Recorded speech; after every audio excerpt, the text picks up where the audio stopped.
What'd you think of the tour? Yeah, man. Dude, it was awesome. You have 2,300 acres, 2,500 acres? Yeah, 2,500 acres when you include all the farmland that we're doing, and that's not all contiguous. But Yeah. that's what our operation's doing. In the dairy itself, there's 2 milk barns, almost 40 pens. Some of them are different sizes. That sits on around 300 acres. Okay, so look, I generally start the episode with me thanking you for coming, Caleb, but I came to you. Like, we are actually here at your dairy farm, Sunny Slope, yeah? Sunview Dairy. Sunview. I was thinking Sunny Slope Wines. God damn, Sunview. Anyway. Too many interviews. Yeah, right. Thanks for taking me around today, man. Yeah, no problem. It was fun having you. Yeah. So listen, your family moved from Washington like 2 decades ago. You guys were dairy farmers there. Before that, your grandfather was doing dairy farming in a different country. Talk to me about growing up on the dairy and what's made this successful. Because, I mean, not every dairy has 10,000 cows, right? I mean, there are plenty of operations that do better work and do worse work. What was it for you that, one, allowed you guys to prosper, and two, led you back to this life? I think there's a couple different factors that led to our dairy success. And of course, I'm 28. I wasn't around for some of the hyper growth that my dad and my grandfather went through. But I think when you look across dairies, not just in Idaho, but over the United States, it does kind of boil down to just a couple different things. You have an ability to take risk. A lot of the dairy farmers in the United States are Portuguese and Dutch. And a lot of them just immigrated not that long ago. They were willing to go to a new land and try something new and risk it all. And that kind of continues today. Is if you're willing to expand, if you're willing to leverage yourself and put a lot of money back into the business, you got to be willing to take risk. And then the motto that we have on this dairy is happy employees and healthy cows. You cannot run an operation without good quality employees that are enjoying what they do. And you can't do it without cows that are healthy, exceedingly healthy. And no matter what dairyman I meet, if you know that they have a high priority on the people and the health of their cows, and they don't have to directly say it either. It comes from the choices that they make, or the things that they choose to talk about, or the things that you can clearly tell they're passionate about. That's what makes a good dairyman. And I truly believe that that's what we do here. I love the employees we get to work with. We've done countless surveys voluntarily to figure out where we can do better. And one of the things that brings me a lot of joy is hearing that they love telling family members or friends that this is a good place to work. That's happy employees. Healthy cows, you can see it in cow records. You see it when they're chewing their cud, when they're laying underneath the shade, when they're walking in the barn just calmly, and when they have milk let down when they're supposed to, when they get into their stall. Happy employees, healthy cows, are willing to take risk, and probably love for what you do. Listen, I appreciate that, but like, let's get real. There are plenty of companies whose employees hate it. Like, the thing that's always gotten me about livestock is you can't talk to the livestock, right? Like, you're relying on the cows to do a natural process, right? And you provide them all the inputs, but you can't talk to them about their experience. You do have the infinitely testable metric of milk quality, though. And like, that's the thing that the customer wants, and that lets you know if it's actually working. And again, going around here for hours and, you know, seeing the milk let down. So the cows are already producing a high quality, they're getting milked fine. Like, that's something that you can always gauge, which is, hey, it's in my best interest as a dairy farmer, right? If I have happy cows, I'm gonna get a higher quality of milk and I'm gonna get more milk, right? If I have unhappy cows that are stressed either through temperature or disease, or, you know, not the right optimal feed, not the right environment, I will get a lower quality of milk and I'll get less of it, right? So you're literally, I always think about incentivization, right? Like social media. Social media incentivizes people to say the most ridiculous things possible, because if they do, they get increased views, people get, you know, like, it's ridiculous. That's what social media is. An attention economy. Right, Yeah. That's right. That's the incentivization mechanism. For you, your incentivization actually aligns perfectly with what the consumer wants as well. And there are very few industries where I've seen that. Yeah, that's exactly right. I think that that's one of my favorite, we were talking about this earlier, one of my favorite things about what I get to do is my incentives, my feedback of whether I'm doing a good job or not is really satisfying. When I get to see cows have good behavior, like people always say, you know, actions speak a lot louder than words. Yeah. It's like when you work with your pets, you're asking that, you know, my cows can't talk to me. Well, neither can your dog at home, but you can, your dog's actions speak a lot louder than the words they could possibly speak. And like we were saying, when the cows are walking in and they already have milk let down when they walk into the parlor that they didn't have when they were outside of the pen, they know what's going on, those actions to me speak a lot louder than words. And when I get a paycheck for the milk that we produce, and there's a quality bonus attached to that, to lower somatic cell count, which is a term that all dairymen use to judge the quality of their milk. How many white blood cells are in the milk? How is the cow's udder under stress? When that's a really low number and I get incentivized by that, that's a lot of fun to me. Back up. I'm sorry to interrupt. All right, so so first off, you have your cows. I mean, look, we're like staring at them. So you have your cows. You feed them, you breed them, you milk them. All right, once that milk comes out through the whole process that you took me on the tour through, there's umpteen check stations where everything gets tested before it gets delivered. But you, from your supplier, you actually get a quality bonus based on how little stress chemically tested is being your cows are undergoing. They're like, exactly hey, right. This cow doesn't have a trace of white blood cells, which means it's super healthy, not stressed at all. And you actually get paid more for that. I do. Yep. They have a tiered structure. So obviously environmental concerns in the winter, for example, when it's muddy outside, we do the best to give quality bedding underneath those shades. We do the best to try to mitigate all the mud. We get tractors in there, we try to scrape it away. We try to get it as clean as possible. But those somatics will slowly creep up in the winter and then they go down in the summer. But when cows get stressed out, when it gets really hot, they'll creep up again. So you have a really quick measure of how your cows are doing, if they're stressed out, if they're healthy, on a day-to-day basis.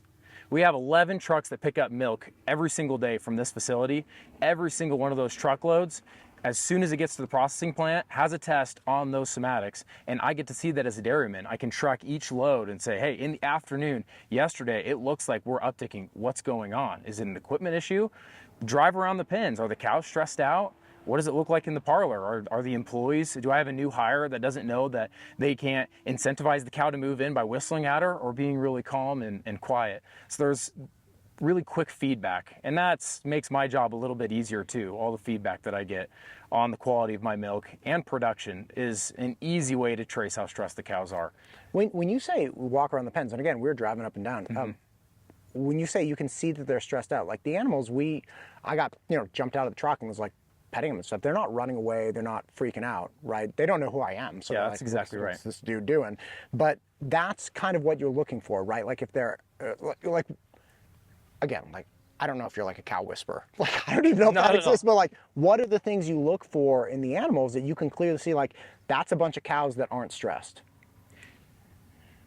This is not quick feedback, but body condition is probably the first thing that you see. When you look at a beef cow, they're big, round, and fluffy. Okay. And that means you're doing a good job. You want a lot of fat marbling in that steak when you get it someday.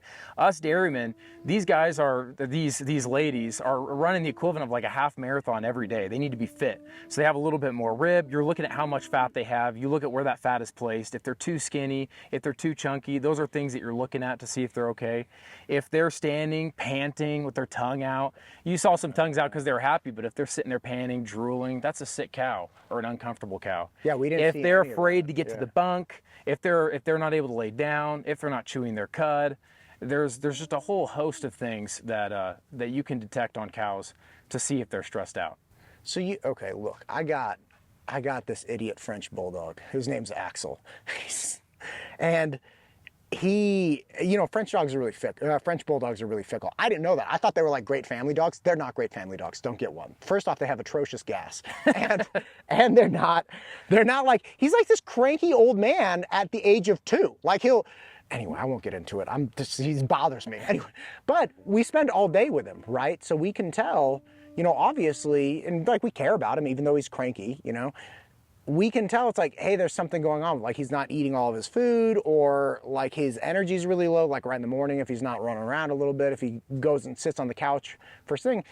But that's a sensitivity with this animal that I share a house with, right? And it sounds like that's kind of what you're saying. You're like, listen, if you hang around these animals, if they're your animals all day, you can tell almost instantly, like something's going on there, like whatever it might be. And yeah, maybe it's hard to explain to a layperson like me who's like, oh, that's a cow. It's like, yeah, but that's a cow in this, like that's a happy cow, that's a sad cow, that's a, pregnant, not pregnant, like all these things we were looking at today. I'm like, that just looks like a cow to me. but it's something that you're hypersensitive to because you're with them all day, every day. I think the thing as an owner of these animals that makes me feel more comfortable that they're being seen is there's a lot of touch points with cattle. And the big thing on this dairy is we don't want to lock them up too long. We don't want to interfere with their chilling under the shade. We want to do that as little as possible. But at the same time, every touch point is meaningful. When an employee enters the pen, opens the gate, and walks behind the cattle to make sure that they go into the parlor to get milked, he writes down any IDs of cows that are slow to get up. If they have low energy, they're not excited to go to the parlor, they just want to lay down. He'll write those IDs down, we look at them in the afternoon. When we lock up the cattle that need to get bred, certain pens that are organized by breeding pens, those get locked up every day to see if they're ready to get bred. Those breeders are writing down numbers. If this cow is panting, or she doesn't want to stand up, she doesn't want to go to the bunk, she seems really low energy, or she stinks. An infection stinks, right? It doesn't matter what animal it is. Sure. You write that down, that number. When we were driving over in between the alleys, you saw them with the wand reading the RFID tags. They're inputting data on a day-to-day basis on just little things that they may notice. And every afternoon, we put them through this parlor, and we're able to check a whole host of metrics. One of the most fun ones for us, because we are dairy farmers and we like to produce milk, is we do milk tests once a month. As soon as a cow dips in milk production quickly, we're grabbing her the next day, pulling her into the parlor, looking at her and trying to diagnose what went wrong. If she dipped in milk, that's not normal. That's not a healthy sign. And we're able to try to mitigate those things before a disease might spread or get worse, or if she's sick, trying to spot that early on. And so those touch points are really important. Anytime there is an employee interacting or a human interacting with an animal, they're able to take in information and utilize that to try to make the cow more healthy. Okay, the dude with the wand, as we were driving down, hitting the ear tags, right? It's like step, ear tag, step, blah, blah, blah. He's going through. Back in the day, before we had that technology where you have a wand that's essentially like going through TSA. So like, so you had back in the day, like your dad or your grandfather, they'd just have the numbers and they'd be like, okay, that's what this, like this one needs a shot of this, or this one needs a shot of that, or whatever it is. And they're going through manually, like the enormous amount of time it takes. Even the paperwork, when we were in the pen, I was telling you, I can tell you anything about this cow right in front of me. How many pounds she weighed when she was born, whether she was sick when she was born, how much pounds of milk she was making April last year. I can tell you all of those things. All of that's digitized records. Not even that long ago, a decade, 2 decades ago, people were cow cards, what they would call them, a Rolodex, cow 829, and you would have to write all those things in. And then when you go out to the pen, you'd find 829 and you'd figure out if you have to give her a shot or not. Even when I was a kid, one of my chores, giving a calcium bolus to a fresh cow. Sometimes those bigger Holsteins need that. There's a lot of energy draw when they're milking as a fresh cow. You'd have a clipboard with paper, and you'd look at each cow, and you have to find her. And of course, I was way slower than all the employees I was working with. And you'd find, oh, she's this many days in milk. She still needs one more bolus. It was all paper records. But now, calcium bolus, is that the colostrum? Calcium bolus. Calcium bolus, yeah. What's calcium bolus? A calcium bolus is literally a pill of calcium. Gotcha. So when people talk about drinking milk gives you strong bones, it's that calcium in there. Well, that calcium is coming from somewhere. Cows are producing it as they're eating feed and they're letting it down into the milk. But that calcium bolus, especially when they just give birth, is really important. So like calcium, for example, has a lot to do with not just muscle strength, but the functioning of your nerves, your nervous system and muscles. Well, sometimes a fresh cow, for example, that's one of the things that they check for every day on fresh cows is whether they're getting milk fever. That's what happens when a cow is low on calcium. Oh, so you have, there are specific illnesses associated with like low calcium here or low, you know, blah, blah, blah. So that's where you guys come in with like micronutrients. You're like, okay, look, we need more of this or we need more of that or she needs a shot of this. Yep. Dude, wild times. One thing I had no idea about until today, which blew my mind, is you guys test, when you collect the milk, obviously lots of different processes for collecting it in a sanitized manner, transporting it to storage tanks, cooling it off to the exact right temperature. But even before it gets on the truck, giant tanker, I actually saw one coming in, surprise. You guys test it before it even goes into the tanker for any trace of antibiotics, right? Because you're dealing with animals, right? And animals get sick naturally. Right, and they get sick less if you're taking care of them. Again, incentivization structure. But if it has any trace of antibiotics, that milk is scratched, right? Like, how do you handle that? That's exactly right. Most of the antibiotic tests, the most imperative thing is that it tests negative before it is unloaded at the plant. So I will say that the sample for the antibiotics is taken at the dairy, but it has to test negative before any of the milk leaves the tank. But some of the things that you can test right there at our dairy is temperature. Did it get under 45 degrees in under 2 hours? You can check the logs on the speed that temperature goes down. You can check, does it look and appear normal? All the washes that we do, there's soap and acid, for example. If you accidentally got some in the tank, you're physically looking at it, making sure that it's not turning into cheese. That's what happens when you add acid to milk. It instantly turns like cheese. curdles. That's exactly right. Gotcha. It curdles milk. Same thing happens if you put alcohol in milk. I don't recommend that. It'll curdle. So all the things you use would give you a physical indication of like, no, there was cross-contamination here, and you can check that immediately. Yep. Got it. That's exactly right. So all of those tests are taken on the farm, in a vial, it's cold stored, and they process a lot of that stuff right there at the plant before that truckload gets unloaded. And the antibiotics is historically the biggest deal for dairy farmers, because not only if incentivization structure, not only if you get an antibiotic positive are you in trouble, you have to dump all of that milk in the tank. You have to dump all of the milk in the silo, because when a truck comes, it doesn't completely empty the silo. And then you get a ding on your record, and if you do it a second time, you could potentially lose your license. Every single one of these cows doesn't get to get milked because you broke the law. It's a huge deal. The antibiotics is one of the most important rules that us dairy farmers can adhere to. Okay, back up a second. So it's against the law to have any trace of antibiotics in milk, and anything associated like touching that in any way gets all scrapped. So you lose potentially tens of thousands of gallons of milk. Okay, but what would cause antibiotics to be there? Like, how do you prevent? Because I mean, I'm sure you have to administer antibiotics at some point to a sick animal. Like, what's the process by which to make sure, okay, we gave Bessie a shot of whatever the antibiotics is on Tuesday. What happens to Bessie until she enters back into production?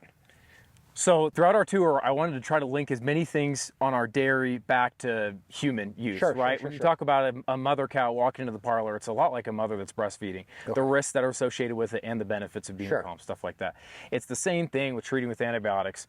When you have a newborn kid or anyone really, antibiotics, you want to be very careful about when you use them. So a lot of cows, if they're healthy, their natural immune system, if you just put them in a separate pen where they get to relax more, worry about getting milk quickly, less, they will heal themselves. Okay, so if they're stressed, you're like, hey, let's get this one chilled out. Feet up, ladies. Like, just relax. Okay. And in that pen, the milkers know to take extra care when they're stripping the cow and they see the milk that hits the mat on the ground. They're looking at it. They're seeing how that disease is progressing. If it's going the wrong direction, then you can test the milk and say, is this a gram-positive infection? Is it a gram-negative? Because we don't want to give antibiotics to a cow that's not going to respond to those antibiotics. Sure. So that's the next step. So then only after the cow has progressed negatively with her infection, she's not getting better. Does she have gram-positive milk, which antibiotics can be effective in treating? Will you then administer antibiotics? That's when those digital records are really helpful, because as soon as you give antibiotics to that cow, it's going on her record. Every time you scan her ear tag, every time you look her up in the computer, it's got a big red banner saying this cow has antibiotics, and it'll stay there until that precise medicine that you use, the withdrawal date, legally decided by whomever is in charge, veterinarians and boards of medicine, say this antibiotic will for sure be out of the milk by this date, is gone. Only then does she have even a potential to be able to return back to a regular milking string.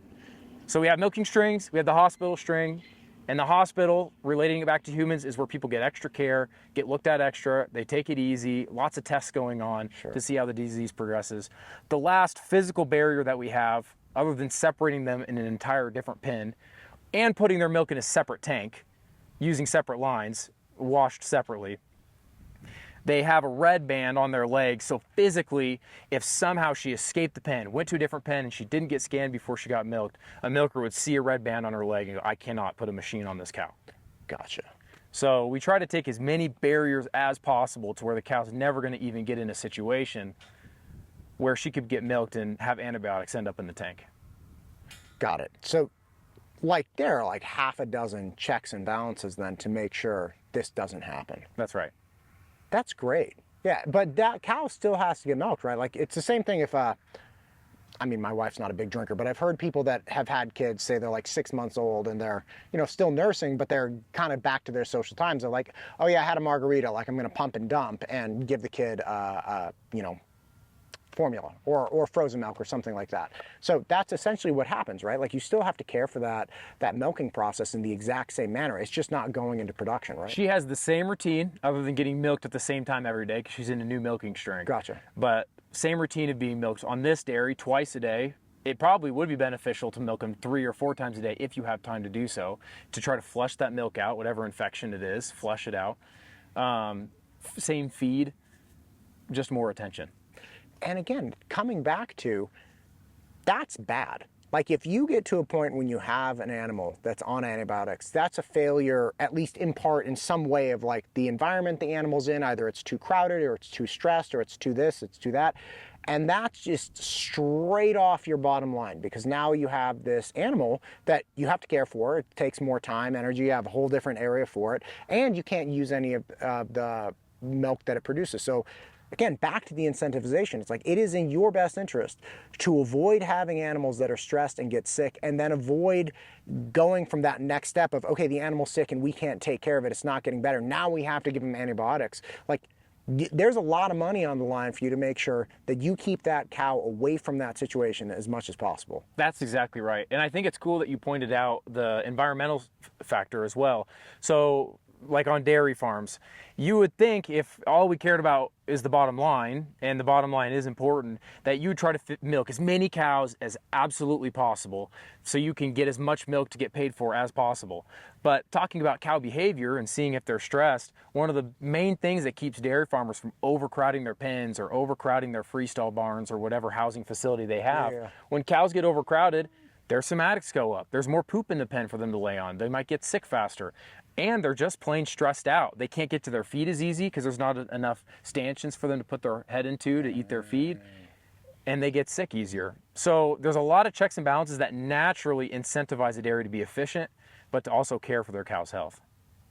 That's wild times, man.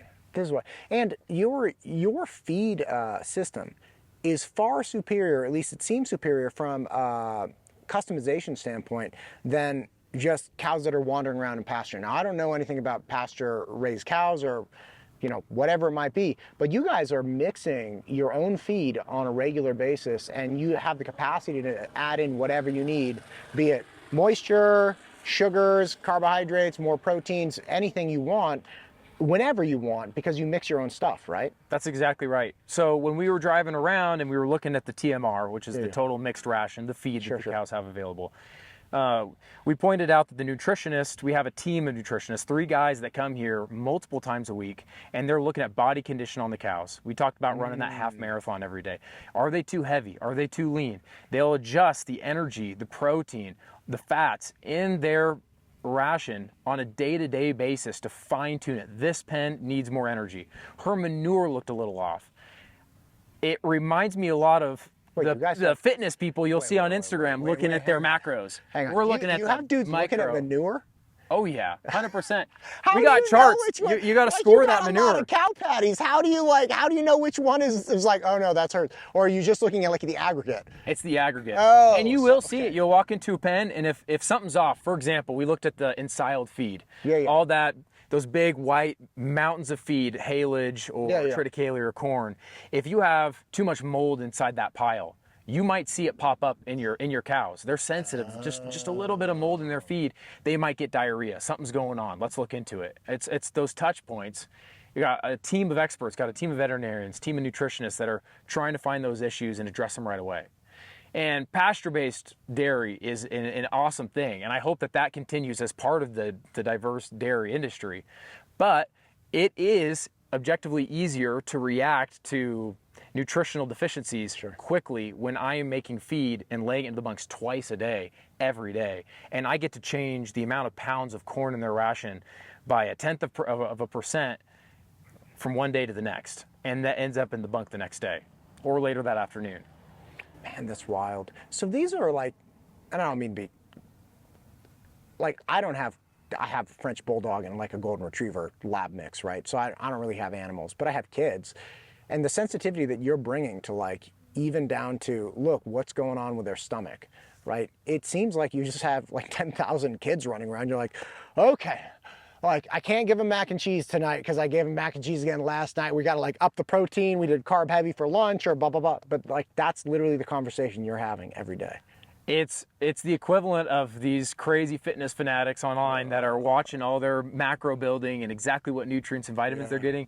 I mean, we buy a mineral package that is the minerals in the feed to make sure that these cows, the pH in their blood is perfectly balanced, that their milk that they're producing has the right % fat or protein. Right. It's all dialed in. I mean, imagine a human looking at their own poop every day, and then matching that with the weight on the scale every day, matching that with the exact speed that they ran their half marathon at that day. I mean, we're looking at metrics on a cow version similar to that to make adjustments to get them the actual perfect ration that they could possibly have for performance. Because bottom line is their performance is the quality of milk, and you make more money if they perform better. Happy employees and healthy cows. God bless it, man. Listen, I've really enjoyed the tour with you today. I would love to dive down really specific things, but why don't we do this? Since we're doing one on location, just in case things are off, let's call it today. Please come out to Boise and let's do one in studio. I'd love to have you. Do you guys make any of your own products? Do you make your own like ice cream? No. So I should say you that. Don't make your own ice cream? Sunview Dairy ships there. Next time you go in the grocery store, just look at the Chobani products. There's one of your jets. Oh yeah. All right, anyway, keep going. What was that? Our milk gets shipped to DFA. DFA is a cooperative, so the people that are running it are employees. We're part of that business, right? Sure. So we get to ship our milk to a host of different areas in Idaho. And one of my favorites to talk about is Glambia because I love their products. It's sitting on the shelf at the local grocery store that you can go to. So next time you get the Chobani flip, all of those are made in Twin Falls, and I think almost all of our milk here in Mountain Home goes to Chobani. Okay, so almost as good as ice cream. Chobani's using local dairy then? Absolutely, 100% I didn't know local. that. 100% Why local. Why do people give Chobani such a bad name then? Or such a hard time? Don't know. Whatever, man. It's none of my affair. Okay, awesome. Listen to me. I appreciate you, sir. Thank you for taking me around your shop today. Please come to Boise. Let's do this again. It was fun having you. Hey, nice to meet you. You as well, sir.